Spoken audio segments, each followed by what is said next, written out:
Hey you guys, this is Brandy Chanel. Welcome back to my channel. Welcome to your Our Kind of People Season 1, Episode 3, I think it is Episode 3 review. So without further ado, let's get into it.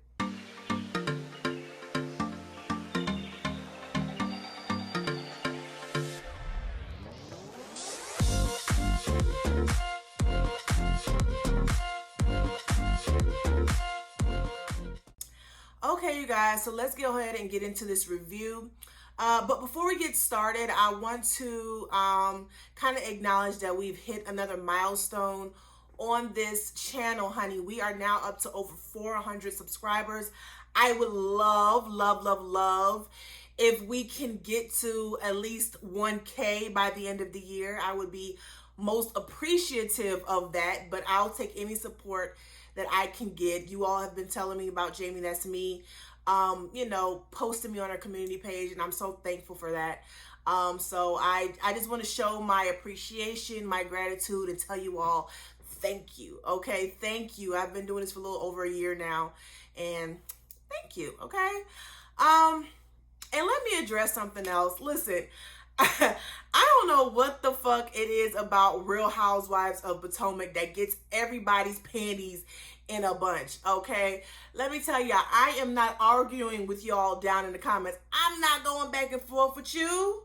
I'm not going back and forth with you. I don't have time to do it. I made a promise to myself when I got to this, when I started my YouTube channel, that, this was going to be for fun. If something comes out of it, then that'd be great. If I blow up or whatever the case may be, which I hope to one day, that's fine. But right now it's for fun. It's not my main job. So it makes no sense for me to keep going back and forth with you all in the comment section about people we don't know. I don't know Candace, y'all don't know Candace, okay? I've never met these people. I'm just basically telling you all my opinion. Now, if you disagree, that's fine. I hope you continue to watch my channel, but if you disagree, then that's fine. That's your opinion. I can't tell you that you're wrong about your opinion. However, just as long as y'all are not respectful and nasty, because I see a little bit of nasty comments, as long as y'all just respectfully disagree is all I'm asking. But regardless, I am not arguing back and forth with you. Like, I'm not. Girl, let me fix this piece of hair. Child. Yeah, I'm going to do my hair this weekend. I know y'all tired of seeing this old dusty ass headband wig. But baby, when I tell you it's convenient. But you guys, like I said, I'm not going back and forth with you. So okay, you guys, without further ado, let's go ahead and get started on this Our Kind of People review. Listen, this is a really good show, okay? For those of you all who are all out there saying, I want to see a show that doesn't, exploit Black women, when there's no Black women fighting and this, that, and the third. Well, here, Our Kind of People is a new show. It's fresh. It's not, the struggling Black person story, or it's not a whole bunch of Black women fighting on reality television. If you all are sitting up here saying that you're sick and tired of seeing that, then watch this show. Like, invest in other TV shows, right? Because my Real Housewives of Potomac reviews are doing well. They're doing really well, and I'm grateful. But I would also like to see this show, Our Kind of People. I like to see this show do well as well. Right? Because it's a different kind of show. And even though it's full of drama and suspense and all that other stuff, it's Black people in a different light that we're not used to seeing. We haven't seen since the Cosby Show. We haven't seen affluent Black people coming from generational wealth and, work their way up. And we're not seeing the struggle of them working their way up, but we're seeing that they've already made it. They already have these high standards. They live in a country club society. So if you guys are tired of seeing women fight on reality television all the time, then come watch the show. Watch the show.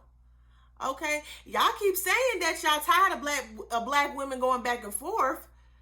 But if y'all did, the networks like Zeus wouldn't even exist.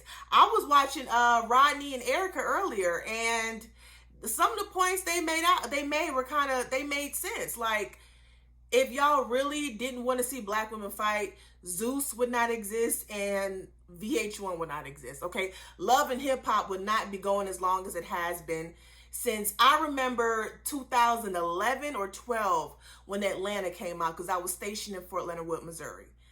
That's been going on for 10 years now, okay? We now have Zeus Network, where you got damn Jocelyn's cabaret, where she ain't teaching these girls shit. She just wanting to whoop their ass and take control of them because she want them to do what they say do. She's basically abusing these bitches.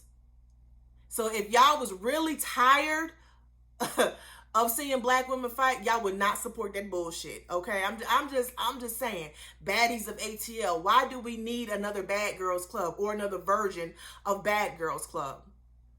Bad Girls Club is toxic enough. Okay, we didn't need another version. But anyway, this ain't even about that. Let's go over to our kind of people.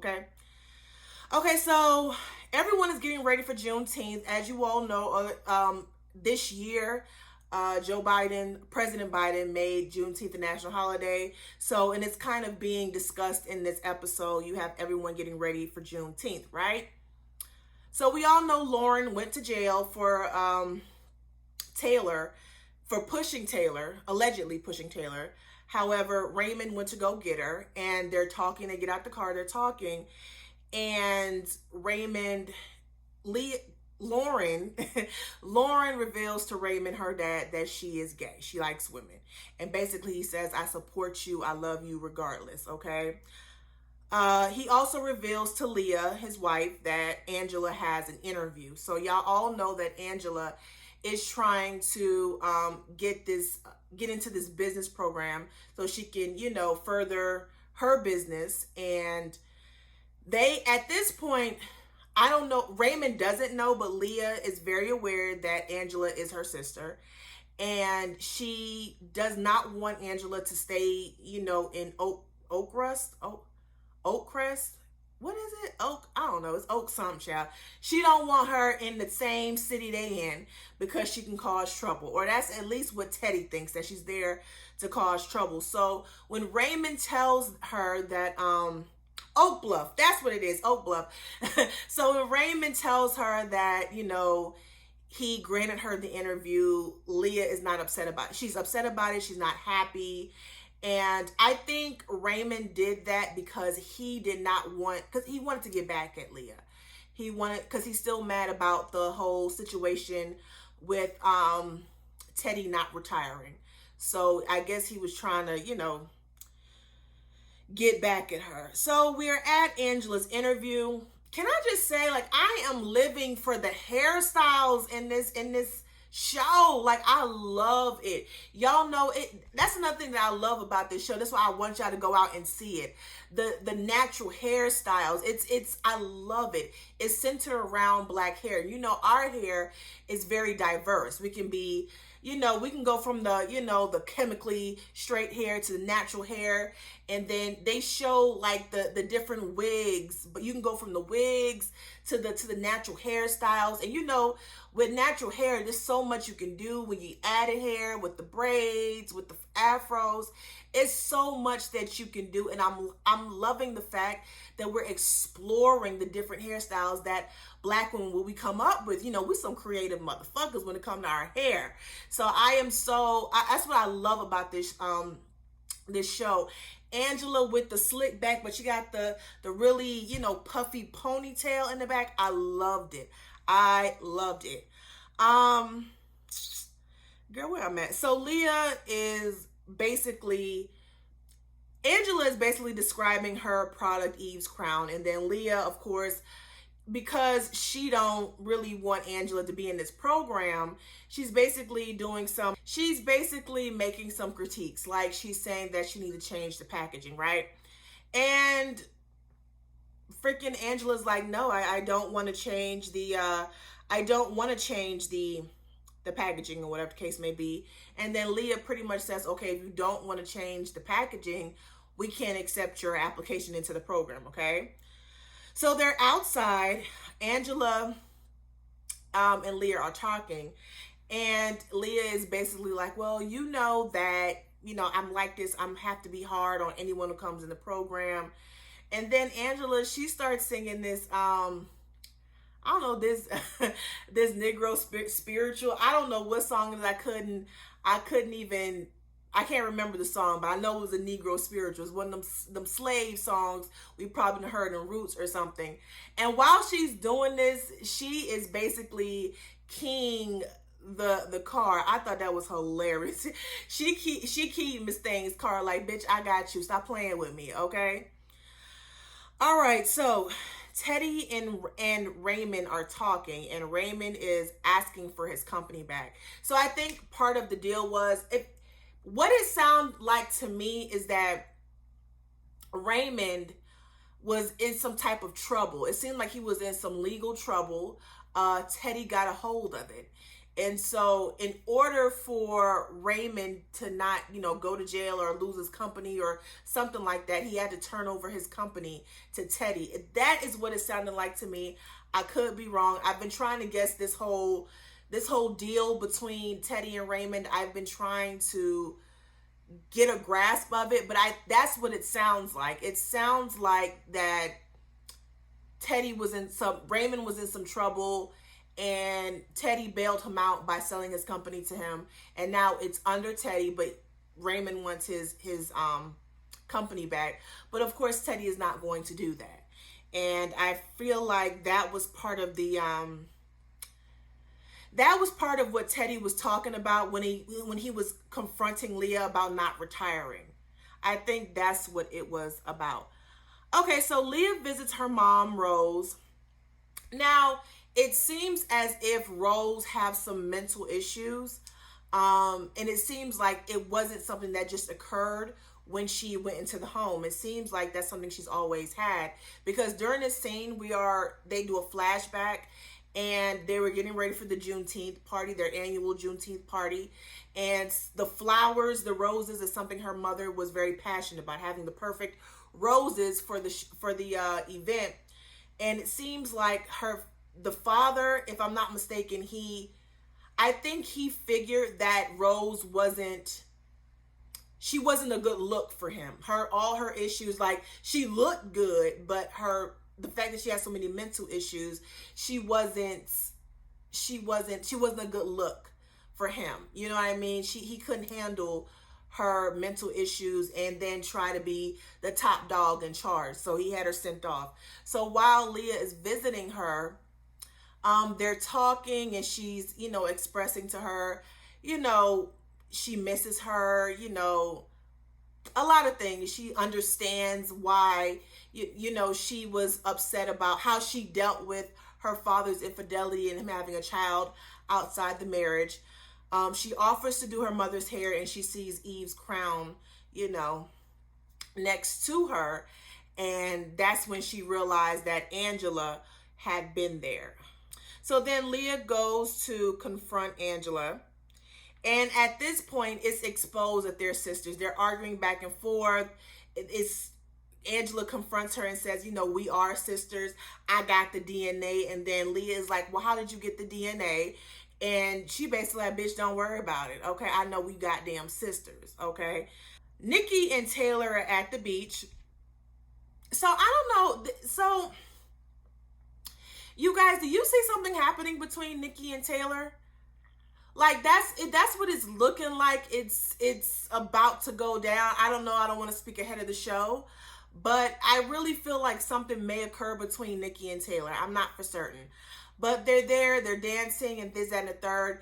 It's revealed that Lauren did not push Taylor. I think she lied about it, and I was kind of shocked because I remember talking about this with my mom, and mom was like, do you really believe that Lauren pushed Taylor?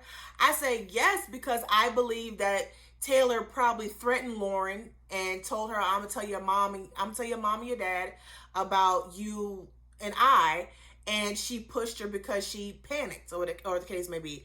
But now we're finding out that Taylor lied, and it's because she was mad. She lied about, Lauren pushing her. And in the midst of all of this, they're dancing, they're having a good time, and a group of girls are saying something, and Lauren confronts them, and they're trying her, and she starts a little fight. Okay, we found out earlier that the fight that got her suspended from her last, school, the fight has made it all over the internet. It went viral or whatever the case may be. And so that's kind of haunting her. It's revealed that her grandmother, Angela's mother, was her best friend, and she was somebody that, that Nikki confided in. So yeah, it was a lot going on. She goes back home to have a conversation with her mother, and she's high, and she tells her mother, listen, grandmother was my, she was my best friend, and me and you are not close like that. So I hope that we explore that. Leah tells Raymond that Angela is her sister, and then we have Aunt Piggy meeting with Teddy. And in their conversation, it's revealed that Aunt Piggy killed somebody. Now, I think it may have been someone she was talking to or what she was saying, but it's revealed that she did kill somebody. And so Teddy is wanting Aunt Piggy to convince Angela to leave. Now this is what I'm thinking, right? This is what I'm thinking it is. I'm thinking, and it ain't got to that part yet, but it looks like how fast this show is moving, we might get to it soon. It looks like the reason why Aunt Piggy is telling Angela that she don't know Teddy is because Teddy is holding on to her secret of her killing, whatever man he was talking about. I think she said his name was Darius or something. I think that something is happening, I think that Teddy knows that Aunt Piggy killed someone, and he's holding that over her head. That's why Aunt Piggy is keeping it a secret from Angela. And it might be that Angela does not know that Aunt Piggy killed that person. So I'm telling you guys, this show is a lot of suspense. It's happening very fast, but it's a lot of suspense in it. But it's really good. It's really good. Y'all need to check it out. I'm telling y'all. Okay, so Angela goes to the Juneteenth party, and she pulls Teddy aside and asks Teddy, hey, listen, I need you to put me in this program. I mean, shit, you ain't done nothing my whole life. That's the least you can do. He basically tells her, no, I can't do it. That's up to Leah. I've totally put it in her hands. But we all know that he could do it if he really wanted to. And we also know that he just don't want her there. That's probably because he don't want her there. That's probably why he don't want her in the program. Okay, so Rose comes to the party. This is Leah's mom. Rose comes to the party, and Lauren brought her there. And Leah is talking to her and telling her to calm down because she sees the roses. It triggers her to start acting out mentally. And Leah is like, hey, mom, would you stop? She's going crazy, right? And then her mom, Rose, like, you're not my daughter. I'm here to see my daughter. And so then she points to Angela and is like, why does my mother think that you're my daughter, that you're her daughter and not me? And she was like, I don't know. And she tries to leave. But then she confronts Teddy and is like, no, this is all your fault. This is her bastard child. Now, mind you, this is your bastard child, yes. But mind you, they're having a party. They're having a party, right? So it's confronted, all right? It's put out there, okay? Now, everyone knows that he had a side chick who had a baby. He's another Martell Hall, right? The old school version, okay? So now they go away and start talking, and it's pretty much put out there on all the blogs that Teddy had another baby, right? So then Angela comes up with this idea of them being a united front, right? Now, mind you, it's a good idea because, you want to get in front of the controversy, okay? But this is also a good idea because this can also benefit Angela. So they all agree to it, right? So they go on stage, they come in as a united front. Angela's making this speech, Teddy makes a speech, and then Angela makes a speech. So, I'm sorry, Leah makes a speech, Teddy makes a speech, and then Angela. I'm getting them confused. Angela makes a speech, and she said, I'm so glad that they accepted me. And one of the ways they're accepting me is by putting me into the business program. I was like, yes, bitch. I was like, I'm telling y'all, she is like 10 steps ahead of them. I was like, bitch, you did that. You really did that. And I loved her braided ponytail. You know, she paid, homage, to the old school girls with the braids. Y'all know them braided buns and the braided bangs coming. I thought it was beautiful. I thought she looked real good. So she she got her way up into that business program, baby. Okay, so all right, so then we are back at Teddy's office, and we all know that Tyreek was working on some renovations at Angela's place, right? So now Teddy is here talking to Tyreek, and it seems as if Tyreek has been kind of working with Teddy to put in a security system so he can watch Angela. Okay, now I'm confused. I'm confused because I don't think Tyreek knows the whole story, but I think he's also like he's caught between a rock and a hard place because his father used to work with Teddy. So I feel like I think Tyreek feels like he owes Teddy his loyalty. I think that's what it is. So that's why he's doing this for him. Even though he really likes Angela because he kind of defended her in the scene, I think that he believes he's showing some type of loyalty to Teddy. Okay, so that's that on that. What else happened? Let's see here. Teddy receives a call. So you all know, since Teddy has been introduced to the show, ever since episode 1, his hands have been shaking, and he finds out that he has Parkinson's disease. Okay, so that's going to be something because it's something that's gonna slow him down. And he's somebody who's relentless, he's ambitious, and he doesn't like to give in. So I think the Parkinson's disease is really gonna, slow him down. Leah and Lauren talk. She basically tells her, I'm here for you. You need it, just reassuring to her daughter that she is her mother. She will listen to her, she loves her, and she accepts her no matter what. Taylor drops the charges. We then have Angela and Nikki talking, and Nikki mentions her father. Like, she mentions that, I think she said she dreamed of her father, but I think Angela put it to her that her father was a one-night stand. Okay, so then the next scene is Angela at the jail cell, and she's talking to Nikki's father, basically saying it's time for you to meet your dad. And so we're gonna see some more of that. I love this show, you guys. I really love this show. That was basically the end of the episode, but this show is really good. If y'all tired of Real Housewives of this, that, and the third, and you tired of black women fighting, this is something really good y'all can watch. And these reviews don't get as much views as Real Housewives of Potomac, but y'all need to get into this show. It comes on Tuesday nights on Fox, so y'all really need to get into it. Let me know how you feel about this show, this week's episode, down in the comment section. Don't forget to like, share, comment, and subscribe to my channel. Until next time, toodles!